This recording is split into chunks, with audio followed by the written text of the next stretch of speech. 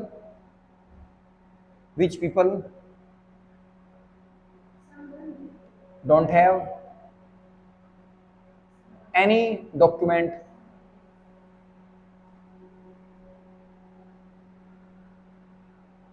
related to document, document सही तो है, संबंधी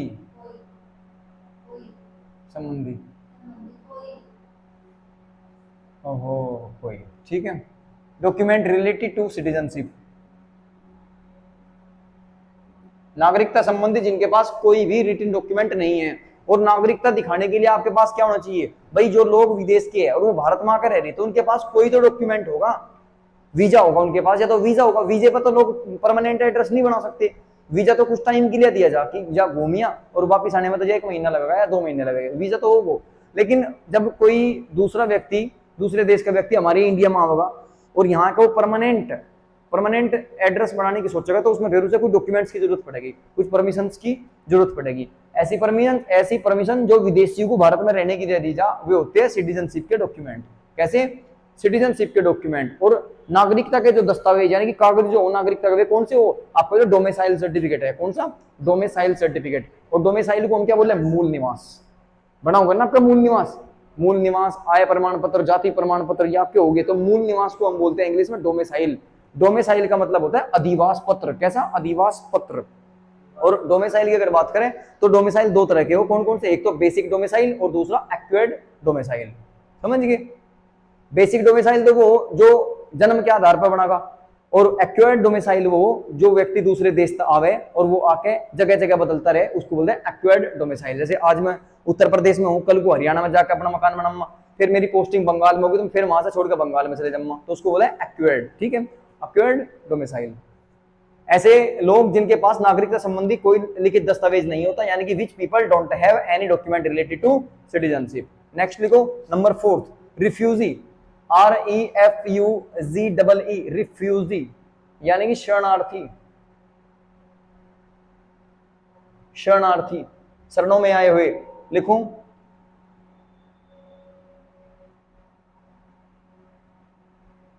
ऐसे लोग जो अपने देश में हो रहे भेदभाव से परेशान आकर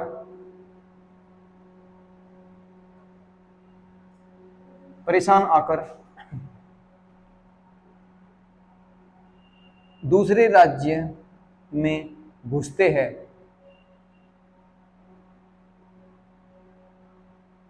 उन्हें शरणार्थी कहते हैं। बांग्लादेश से नहीं आए थे बहुत सारे लोग, बांग्लादेश से पलायन करके। बांग्लादेश के जो लोग थे वे इतने परेशान हो गए कि वो बांग्लादेश छोड़कर भारत में आ गए थे, उनको बोलते हैं शरणार्थी। भारत से नहीं गए थे, भारत से मुस्लिम कम्युनिटी, जब भारत और पाकिस्तान अलग हुआ तो भारत से मुसलमान पाकिस्तान गए थे, समझे? तो उनको क्या बोल लगे? उसको बोले मुस्लिम शरणार्थी।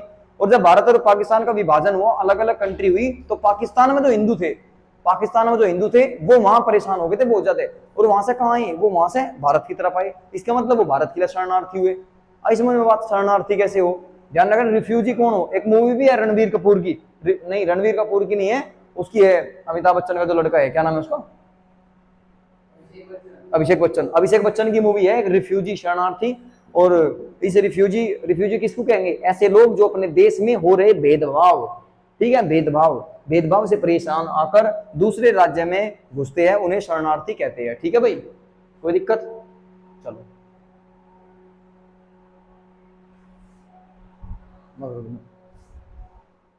ठीक, नेक्स्ट लिखो। और नेक्स्ट लिखना तुम्हें क्या? नेक्स्ट लिखना है कि जो सिटीजन होते हैं, जो नागरिक होते हैं, वो दरअसल कार्ड भी तो बनता है ना, कार्ड। जैसे आप लोग ने सुना होगा NRI, OCI, ठीक है। ये क्या हो? लिखो, सबसे पहला वर्ड है NRI। सबसे पहला है NRI। NRI की फुल फॉर्म लिखो, नॉन रेजिडेंशियल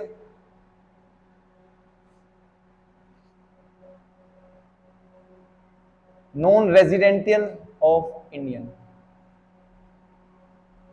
ठीक है, इसको लिखो प्रवासी भारतीय।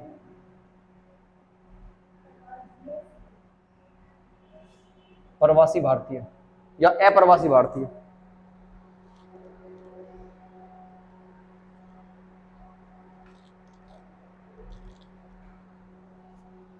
इसके सामने एरो लगा के लिखो 2003 से 9 जनवरी 1915 या 2003 से 9 जनवरी को NRI डे मनाया जाता है। लिखो this day is known also क्या, प्रवासी भारतीय दिवस यानी कि NRI डे। लिखो 9 जनवरी 1915 को महात्मा गांधी भारत वापिस आए थे। कहां से वापिस आए थे सर? तो लिखो साउथ अफ्रीका से।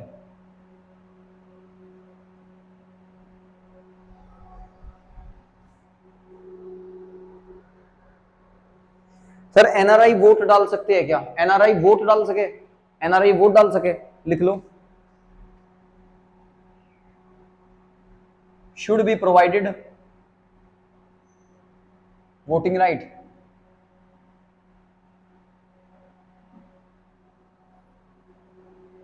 इन्हें मतदान करने का अधिकार प्राप्त है। वोट डाल सकते हैं ये।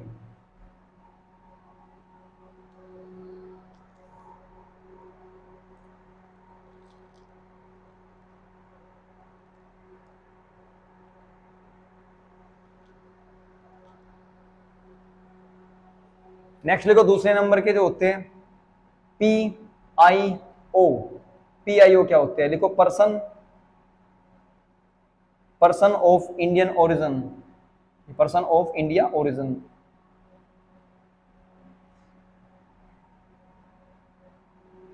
Person of India origin Hindi में क्या बोल लगे? हिंदी में लिखो भारतीय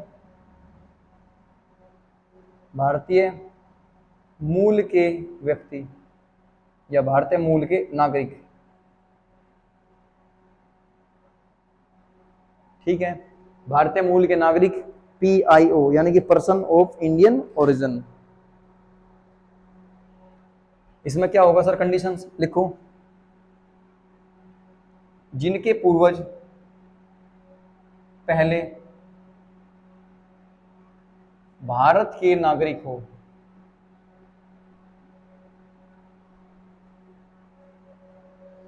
नेक्स्ट लिखो PIO कार्ड 2002 में लागू किया गया। PIO कार्ड अप्लाइड इन 2002, ठीक है। देखो जिनके पूर्वज पहले भारत के नागरिक हो, सपोज करो मैं हूं, सपोज करो मेरे दादाजी है, ठीक है, मेरे दादाजी यहाँ से भारत छोड़ के और ब्रिटेन चले गए, समझो, और ब्रिटेन से बाद में फिर मेरे दादाजी ब्रिटेन में रहे, मेरे पापा का पूरा जीवन ब्रिटेन में रहा, लेकिन बाद में फिर मेरा मन करा कि मैं अपनी सरजमी पर चलूं, अपने देश चलूं, तो मैं वहां से जब भारत आऊंगा तो मैं भारत के लिए क्या कहलाऊंगा? मैं भारत के लिए जो नागरिक बनूंगा, मैं बनूंगा PIO। क्या बनूंगा? PIO का नागरिक, क्योंकि मेरे पापा तो आए नहीं यहाँ और मेरे पापा जी स्टार्टिंग में चले गए थे। इसका मतलब मैं अपनी सरजमी पे घूमने के लिए आ रहा। अपना देश कौन सा है? भारत, क्योंकि हमारा जो जन्म स्थल है, हमारे पूर्ण चर्चा हुए वो सब कहाँ है? इंडिया में। तो PIO person of India origin, origin का मतलब क्या? उत्पत्ति, समझ गए? ये तो मेरी उत्पत्ति कहाँ हुई थी? मेरे वंश की उत्पत्ति भारत में, तो इसका मतलब इनके पूर्वज पहले भारत के नागरिक हुए होंगे। PIO कार्ड जो है 2002 में लागू किया गया था, ठीक है, PIO कार्ड बना लगा 2002 में। जो पीआईओ नागरिक हो उनका कार्ड भी बनाया जाए, जैसे आपका आधार कार्ड बनाया जा, पैन कार्ड बनाया जा, जो ये नागरिक हो इनका भी कार्ड बनाए, जिस कार्ड का नाम हो पीआईओ कार्ड। और पीआईओ कार्ड कब से बनने शुरू हुए? सन 2002 से बनने शुरू हुए थे पीआईओ कार्ड। ठीक है, ये नेक्स्ट लिखो। थर्ड नंबर पे है ओसीआई कार्ड। ओसीआई क्या है सर? ओसीआई लिखो, overseas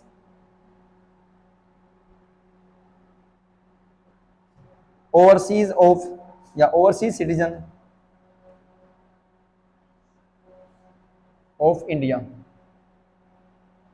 overseas citizen of India.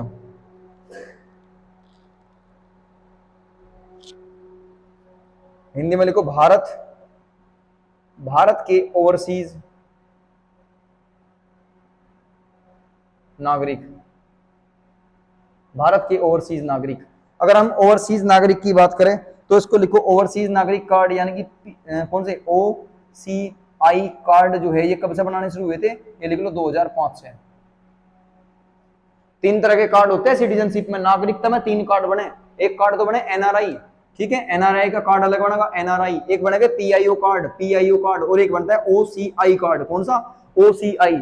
आपका होमवर्क ये है, आपका होमवर्क ये है कि अक्षय कुमार के पास कौन सा कार्ड है। ठीक है, ये आपका होमवर्क है, सर्च करियो। अक्षय कुमार के पास एनआरआई कार्ड है, अक्षय कुमार के पास पीआईओ कार्ड है, या अक्षय कुमार के पास में ओसीआई कार्ड है। अक्षय कुमार खतरों के खिलाड़ी, ठीक है। हाँ, तीसरा OCI card, OCI overseas citizen of India, समुद्र के आसपास के, ठीक है, ओवरसीज।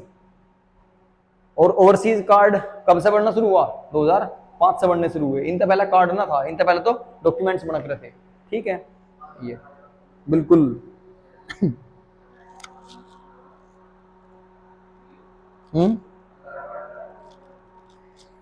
हाँ हाँ, अब इन तीनों में डिफरेंस लिखेंगे, डिफरेंस बताया जाओगा इन तीनों में। What is the main difference? NRI, PIO and OCI card.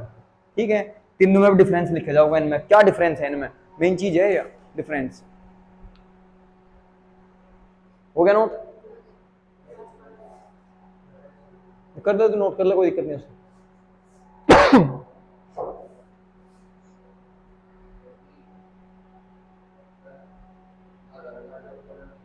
Aadhaar card का वो नहीं है, आधार कार्ड का तो टेंडर उदय कंपनी पे है, यूडीए।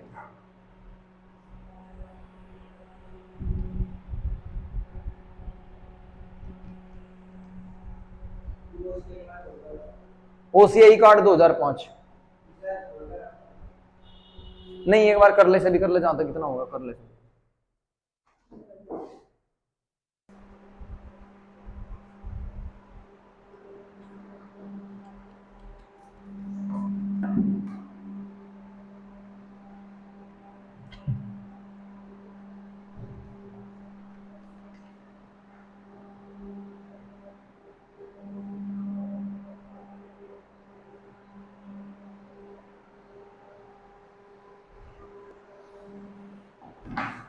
लिखो, 3 कॉलम बना लो।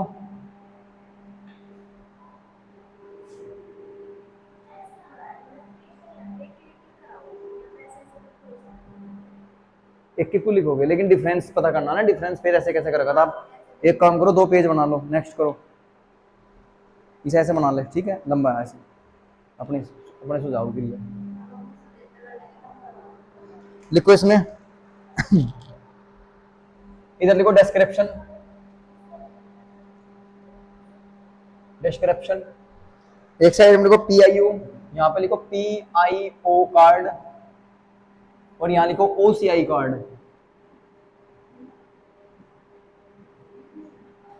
हमें दोनों में देखो, एनआरआई की अगर बात करें तो एनआरआई के तो सर्टिफिकेट बने, एनआरआई के तो बने सर्टिफिकेट, तो एनआरआई का तो यहाँ पे जिक्र है नहीं। अब तुम्हें जो डिफरेंस बताई जाओगे वो डिफरेंस होगा आपका difference between PIO card and OCI card. अगर डिफरेंस की बात करें तो पीआईओ और ओसीआई की फुल फॉर्म क्या है? पीआईओ का मतलब है पर्सन ऑफ इंडियन ओरिजिन, और ओसीआई का मतलब है ओवरसीज सिटीजन ऑफ इंडिया। समझ गए ये? अब इनके बारे में लिखना शुरू करो, डिस्क्रिप्शन के बारे में लिखो। अगर हम फर्स्ट नंबर पे इशू लिखो, इश्यूज, ISSUES, इश्यूज। इश्यूज का मतलब होता है जारी, जारी कौन करता है, ठीक है, इस चीज का लिखो, जारी कौन करता है। दूसरे नंबर पे लिखो who can get, who can get, कौन प्राप्त कर सकता है, कौन प्राप्त कर सकता है, ठीक है। इनको लिखो पहले, तो एक तरफ ये चलते रहिए भाई, ठीक है।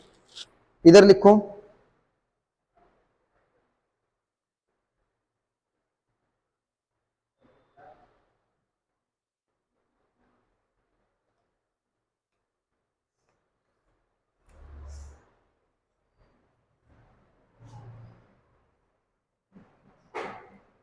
जिसके पास भारतीय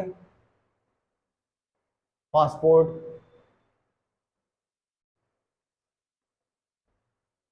हो तथा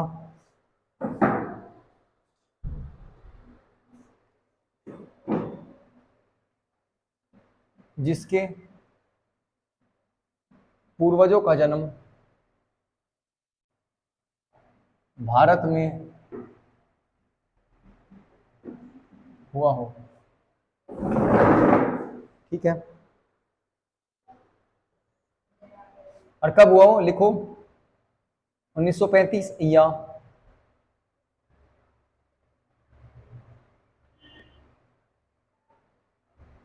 आजादी से पहले हुआ हो।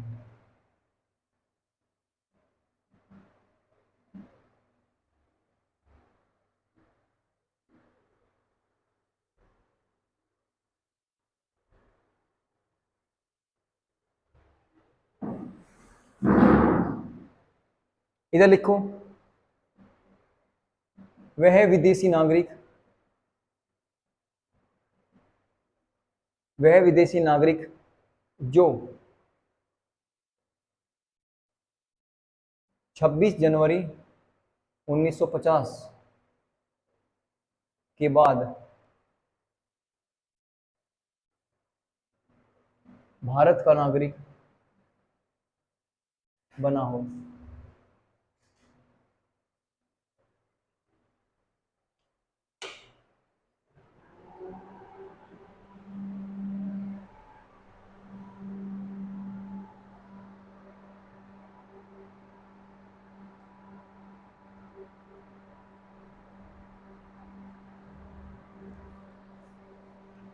अगर जारी करने की बात करें तो जो पीआईओ कार्ड था वो जारी कब हुआ था, तो सामने लिख लो अप्लाइड, APPLIED अप्लाइड, ये हुआ था। पीआईओ कार्ड कब जारी हुआ था भाई, ये हुआ 2002 में। और जो ओसीआई कार्ड है ये कब जारी हुआ था, ये 2005 में जारी हुआ था, अभी तो बताया इनसे पहले, ठीक है। ये लिखो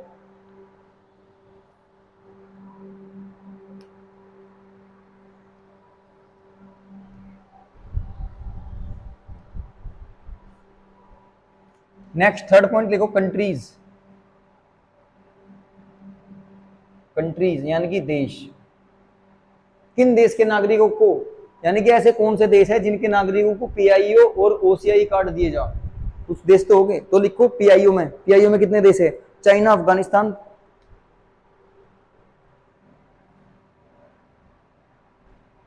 चाइना, अफगानिस्तान, पाकिस्तान,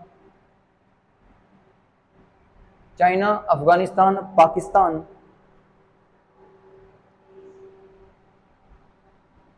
नेपाल, भूटान,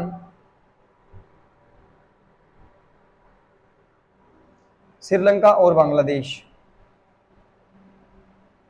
श्रीलंका और बांग्लादेश।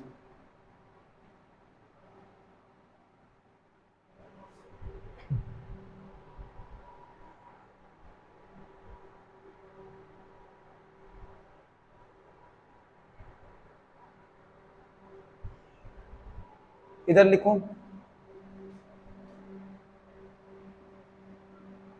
जिनके बच्चे या पोते पोतियां, पोते पोतियों के पास भारतीय नागरिकता हो।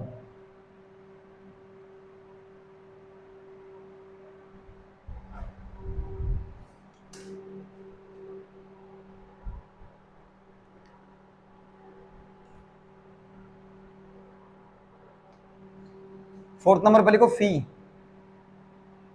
सर कितने पैसे यानी कि शुल्क। तो इधर लिखो शुल्क में अगर पीआईओ की बात करेंगे तो अगर 18 ईयर्स से माइनस है यानी कि कम है, उम्र अगर 18 साल से कम है तो उसकी जो फीस होगी वो होगी 7500 रुपये यानी कि 7500 रुपये। लेकिन अगर 18 ईयर्स क्या है ज्यादा है तो उसकी फीस होगी कितनी 15,000 रुपये।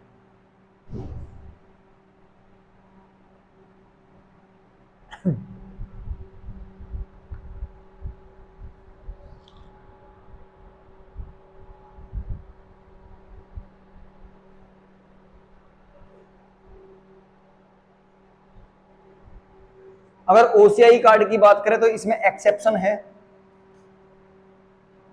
एक्सेप्शन यानी कि अपवाद है। इसमें अपवाद कैसा है, सभी देश के नागरिकों को ये नहीं मिलता। देखो कंट्रीज में दो पीआईओ कार्ड है, पीआईओ कार्ड चाइना भी मतलब चाइना में बन सके, पीआईओ कार्ड चाइना वालों का बन सके, अफगानिस्तान वालों का बन सके, पाकिस्तान, नेपाल, भूटान, श्रीलंका और बांग्लादेश, इनसे जो आवेंगे लोग उनका पीआईओ कार्ड बन जाएगा। लेकिन ओसीआई कार्ड किन का नहीं बन सकता, ओसीआई कार्ड दो देश का नहीं बन सकता, एक तो पाकिस्तान का नहीं बन सकता, पाकिस्तान, और दूसरा लिखो आपका बांग्लादेश। पाकिस्तान और बांग्लादेश का पीआईओ कार्ड नहीं बन सकता।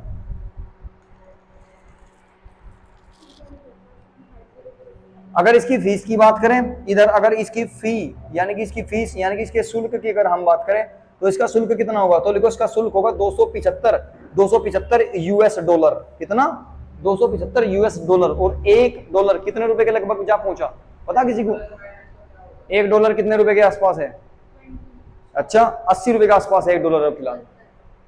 पक्का कंफर्म है, नहीं कंफर्म नहीं है, घर जाकर कंफर्म करिए। ये वाला ये यू कम, यू है कम लेस, और यू है ज्यादा है मोर।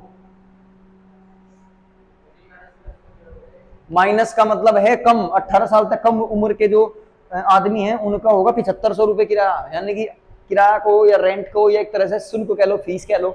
यानी कि 18 साल से नीचे अगर कोई बच्चा है और उसका अगर आपको पीआईओ कार्ड बनवाना तो आपको सरकार को कितने रुपए पे करने पड़ेंगे फीस के 7500। लेकिन अगर 18 साल के प्लस है तो वही 15,000 आपको देने पड़ेंगे। ठीक है, मतलब बच्चों के लिए छूट है, 18 साल तक कम उम्र के लिए छूट है, 18 के बाद में छूट नहीं है, नहीं एक बार का है ये। ठीक है, ये ओसीआई कार्ड की अगर बात करें तो ओसीआई कार्ड की जो फीस है वो 275 यूएस डॉलर है ओसीआई कार्ड की। अब आपको यह पता करना अर्धनांग स्वामी और अक्षय कुमार के पास में कौन सा कार्ड है, नोट कर लियो।